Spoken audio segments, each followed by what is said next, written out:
Hi everyone, and welcome to your Month 2 educational presentation on the influence of lifestyle factors on our general health and back pain.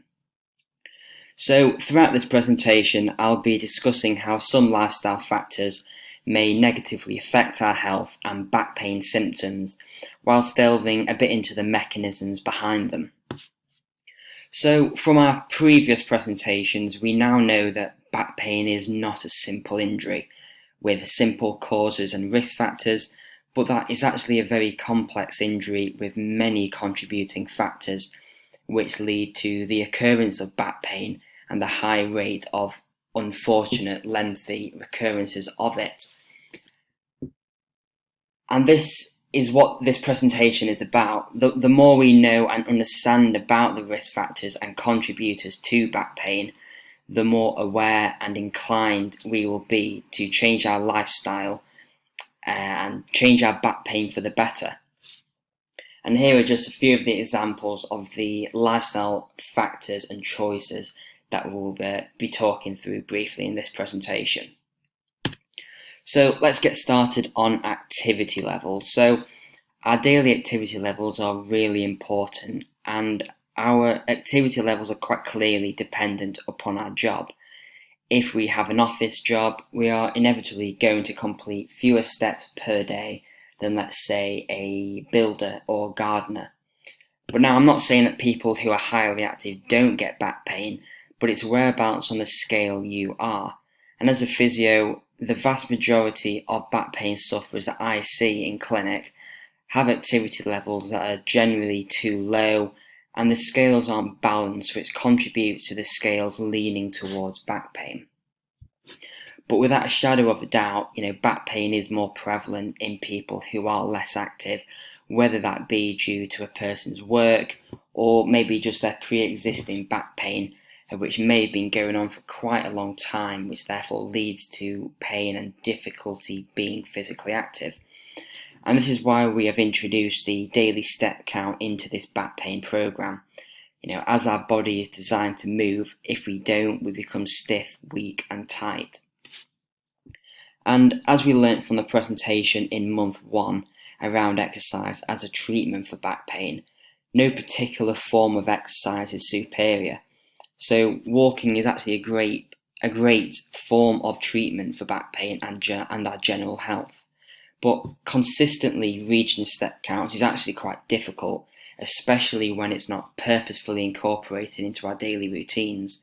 So for example, just simply walking around the home and work, you may just about reach 5,000 steps per day, which really is nowhere near enough. Ideally, 7,500 steps a day at an absolute minimum is recommended. But really, we want to be aiming a lot more than that.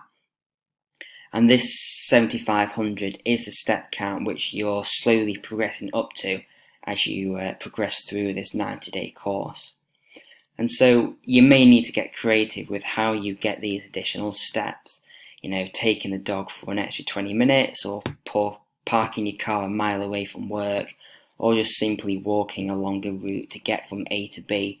But I'd say however you do it, make it a daily consistent change that becomes sort of as routine as your morning coffee. And then on to exercise. So straight away from the infographic on the left, we can see the absolute huge percentage reductions in some of the leading causes of death and disability when a person is regularly exercising. And it's the exact same story for when it comes to back pain. And as you'd expect, the more active we are and the more exercise we do, there is a similar reduction in our risk of getting back pain. And the infographic on the right hand side is the NHS guideline recommendations for how much exercise we should be getting at an absolute minimum throughout 1 week in order to maintain our health. And that's so 150 minutes per week of moderate intensity exercise, which equates to maybe jogging or cycling, rowing, swimming, or any other similar form of exercise. And this 150 minutes may seem daunting, especially if you're far from meeting this goal. But I'd say the least daunting thing about exercise and back pain, like with we've talked through before, is that no exercise is actually the best to do. So just do whatever you enjoy, but make sure you enjoy it enough, or you're able to find ways to enjoy it as much as you can, so that you are consistent with it. And it could really just be as simple as dusting off the old static exercise bike and just having 30 minutes whilst watching the telly, listening to music, a podcast, an audio book, just a few times a week. And it really does make the absolute world of difference. And also, in those recommendations, it said to minimise the amount of time spent sitting for extended periods. And this is so important, especially when it comes to back pain. Because the more time we spend on our feet, the more steps we do, the more active we are, and the less opportunity our backs have to become stiff and tight. And it can be done, even for office workers. I, regularly see office-based workers on site for physio appointments, and the absolute best advice I could possibly give to an office worker whose extended periods of sitting aggravate their back pain is just to reduce the amount of time spent sitting, really. And a few tricks I advise on how to do this is by maybe having a post-it note on their laptop reminding them to stretch out, or a reminder on their work phone or laptop that pops up every half an hour and just reminds them to take a 1-minute break, just for a short walk around, touch the toes 10 times, have a stretch out, and then sit back down and carry on. And, it does seem negligible in the grand scheme of back pain, but you'd be surprised at the feedback I've gotten from office workers who have given this a go. So it's really a good trick for office workers if you're sitting for long periods throughout a day. And lastly, the importance of strength exercise. So our muscles are what bring support, stability, and movement to our bodies. And it is these muscles that surround our hip, pelvis, and back that are so important in back pain. And we'll be going into much more detail about the importance of strength exercise in a presentation this month, looking in detail at the muscles which surround and support the back, including the core, and why a lack of strength exercise could be hindering your back pain rehabilitation. But at a glance, the stronger and more robust our muscles are with coping with the demands of everyday life, which includes huge amounts of bending, twisting, turning, lifting, pulling, and so on, the much lower chance of injury. And this is why in month 2, we are incorporating 2 classes per week with a strength-based focus, so we can build your muscle strength to increase the robustness and resilience of your spine. And now on to our body composition, or our weight. And body composition relates to the relative amounts of muscle, fat, bone, organs, and everything that's included in the body. And this is a really big indicator of the likelihood of risk of many injuries and diseases, from knee arthritis to heart disease, and to, of course, back pain, which is undoubtedly more common if you're packing a few extra pounds. But of course, not everyone who suffers from back pain is overweight. But why does being overweight cause back pain? Well, it's believed that an increase in body weight alters the spinal biomechanics, which is just a fancy way for saying how our spine moves. And there is also a change, obviously, in the load or the weight which goes through the spine. And this is the combination of these 2 factors which creates excess strain going through the lower back structures. And the picture on the left nicely shows how the normal spinal curve in the lower back changes with increases in weight, with the curve becoming very exaggerated and not looking like it'll be very comfortable day in, day out. But also, as we know, back pain has many contributory factors, and it's not simply just down to excessive weight. But when we think about the knock-on effects that excessive weight gain has, such as reduced physical activity, poor diet habits, possible mental health problems, this vicious cycle of back pain contributory factors becomes evident. And so, maintaining a healthy weight can be very helpful in preventing back pain, and losing weight can be very helpful in reducing back pain symptoms if you happen to be overweight. And this graph on the right is a helpful tool just to give you a general idea of whereabouts you sit. But take it with a pinch of salt, as only very expensive machines are able to accurately identify your body composition, but it does give you an idea. Other ways to gain insight into your proposed healthy weight are to complete the NHS BMI calculator, which takes into account age, sex, and activity levels to give you more of a calculated answer. So give that a go if you're interested and you think that weight may be a contributory factor in your back pain. And now, let's say as part of your back pain rehabilitation, we had a goal of having to lose a few pounds to lessen our back pain symptoms. And in an absolute nutshell, weight loss is done by 80% diet and 20% exercise. That well-known saying, abs are made in the kitchen. And this is why we have teamed up with our in-house nutritionist, Helen, to provide you with some brilliant bonus teaching this month, where she will be discussing her top tips for weight loss through a healthy diet and much more. So, we all know that smoking has devastating effects for our health and is a major contributor in diabetes, heart and lung problems. However, it is actually less well known that there is a strong or very strong link between musculoskeletal pain problems and smoking. And research evidence shows that smoking is a risk factor for almost every type of pain, including back pain, arthritis to tendon pain. And if you are suffering from musculoskeletal pain, stopping smoking really can make a big difference in reducing your symptoms. And the graph on the left shows some of the huge benefits that stopping smoking has on the cardiovascular system, so our heart and lungs. And the changes are also massively beneficial when it comes to musculoskeletal pain, such as back pain also. And scientific research studies have shown an increased prevalence of back pain in smokers compared to non-smokers, with the likelihood of back pain increasing for people who smoke more cigarettes per day than those who smoke fewer. And there are many reasons, but one is the physiological damage that smoking has on the cardiovascular system, as this diagram on the right shows. There is decreased oxygen in the blood through smoking, which leads to our muscles becoming less oxygenated, so there's less oxygen there, and the muscles are less energized, which leads to increased muscle fatigue and the production of lactic acid. And this buildup of lactic acid stimulates pain sensors in the area, making the back more sensitive to pain.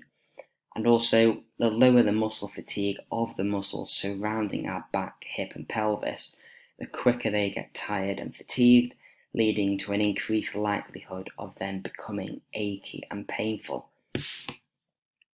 So, if you are a smoker and you think that smoking is contributing to your back pain, which there is a very high risk of it doing so, going through the NHS and the GP for the NHS Stop Smoking services have some brilliant support and guidance to sort of give you some recommendations on the best way for you to stop quitting, or to quit, sorry.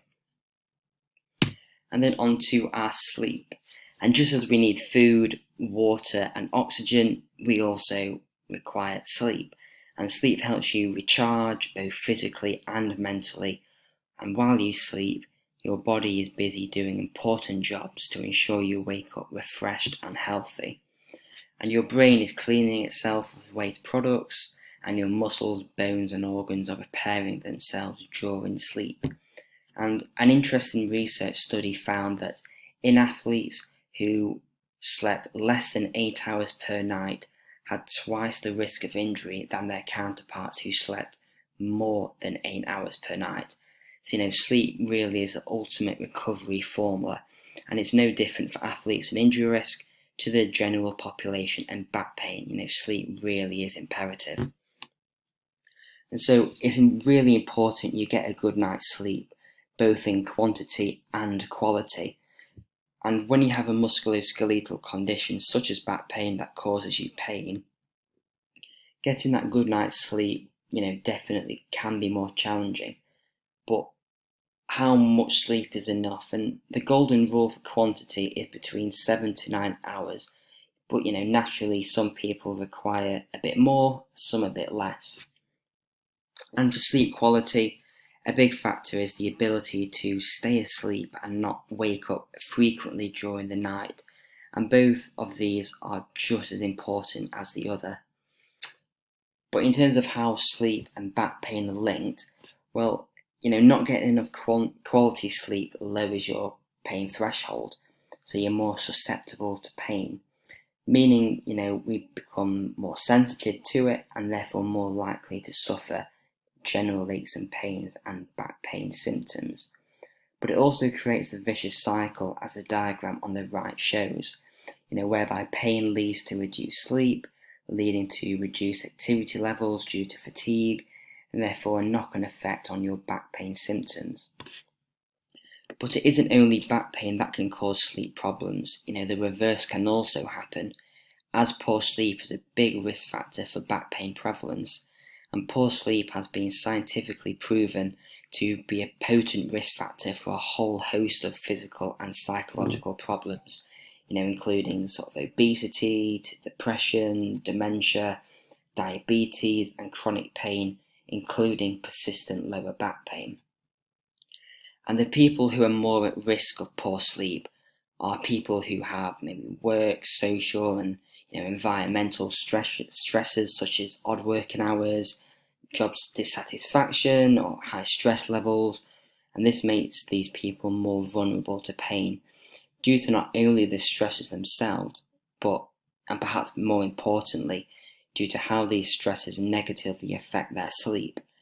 And with recent scientific research studies evidencing that poor sleep is a potent risk factor for lower back pain, it's really important to find management techniques to reduce your stresses, to get your sleep back on track.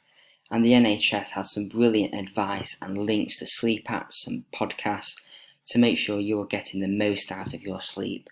But we also have included lots of bonus teaching from Fiona, who is providing lots of mindfulness meditation, which are perfect to de-stress and help you get a good night's sleep. And to be honest, I think if I was being told this, I'd think, maybe it does have an influence on my back pain, but is it really that much of a big deal? And I'd say you'd probably be shocked about the amount of back pain sufferers I see at the physio clinic who have just had a recent onset of back pain, but digging a little deeper, they also say they've had some sort of major stressor going on in their life at that time of that back pain episode. And it's definitely not just a coincidence of the link between stress, sleep, and all the other lifestyle factors. It really is clear as day, really. And then moving more on to stress itself. So we know that science has proved the link between mental and physical health, and how the two interact on more of a sync level than we once thought. And stress certainly plays a huge part in back pain, depending on how you personally respond to stress. And while some people manifest stress in their minds, running through different problems and solutions, others manifest it physically, or a combination of the two. And it's this physical reaction to stress, which may be, actually unnoticeable to the individual, but it is significant enough to eventually cause pain. And stress can cause us to tighten our muscles and tense up, especially around the shoulders, neck and back, and this tension can lead to muscle tightness and pain. And similar to how lack of sleep can lead to a vicious cycle, so can the physical manifestation of stress. When we feel tight, achy and tense due to stress, it affects our mood, it affects our social life, our physical activity, and as the reduced movement causes muscle weakness and further tightness, that vicious cycle progresses. And also, the worry itself of the pain can cause people to become even more stressed, which then results in more pain. And this is where our nervous system kicks in. The more our stress system is activated due to the ever-demanding, stressful situations in daily life, our bodies exist in a heightened state of stress most of the time. And this can actually lead to many health problems. Chronic stress disrupts nearly every system in the body, and it's a key factor in the vulnerability of persistent pain, poor sleep, anxiety, and depression, which, as we know, are huge risk factors for back pain.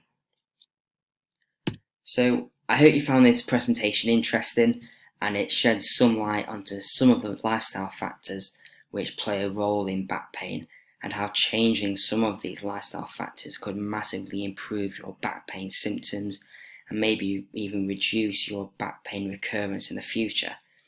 Now, maybe some, all, or even none of these factors related to you, but it's definitely important to have an understanding into what may be triggering or at least contributing to trigger your back pain, because if it's unknown and you're unaware of it, it's impossible to adapt and therefore to treat it.